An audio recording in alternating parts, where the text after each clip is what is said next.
Direction maintenant les États-Unis et plus précisément New York où depuis 2008, le créole est l'une des 6 langues officiellement parlées. Il faut dire que le créole est parlé aussi par 10 millions de personnes dans le monde. 80% des locuteurs sont des Haïtiens. La communauté haïtienne est très importante dans cette ville.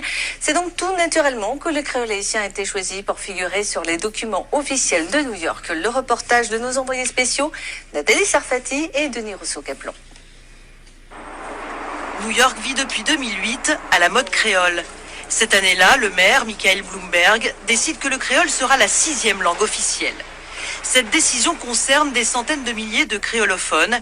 Elle a obligé l'administration à s'adapter.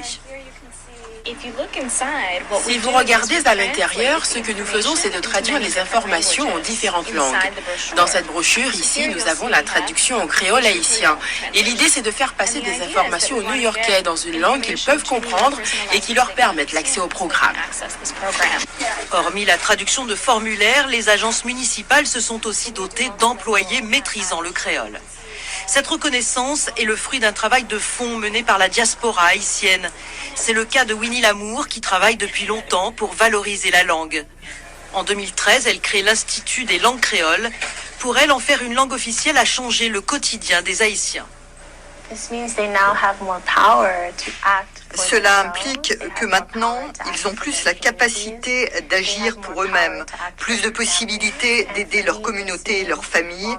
Pour moi, cela veut dire aussi qu'à long terme, les Haïtiens ont gagné en organisation. Nous retrouvons Winnie 2 jours plus tard à l'université de New York où elle dispense des cours de créole.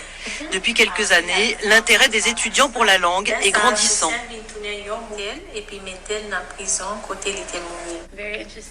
Je suis très intéressée par Haïti, par apprendre le créole et tout ce qui va avec. Pas seulement la langue, mais aussi tous les aspects culturels.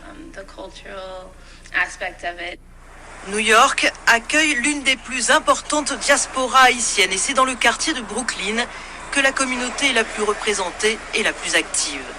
Pour s'en rendre compte, direction Notre-Dame du Refuge.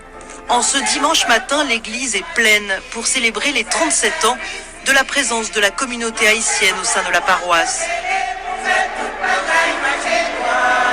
Ici, la messe est dite en français et en créole, les chants aussi, pour tisser les liens entre les membres de la communauté. Ici, ils ont besoin de prier dans leur langue. Et parce que je ne parle pas créole, j'essaie avec le français.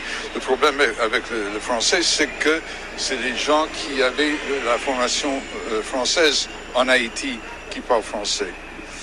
Les jeunes ou les gens qui étaient trop pauvres d'avoir une formation, une éducation en Haïti, ils parlent que le créole. Il est loin le temps où les Haïtiens craignaient de parler créole. Aujourd'hui, on s'exprime et on chante en créole. Mais avec le temps, cela risque de se perdre avec une nouvelle génération d'Haïtiens nés à New York, plus enclins à parler l'anglais.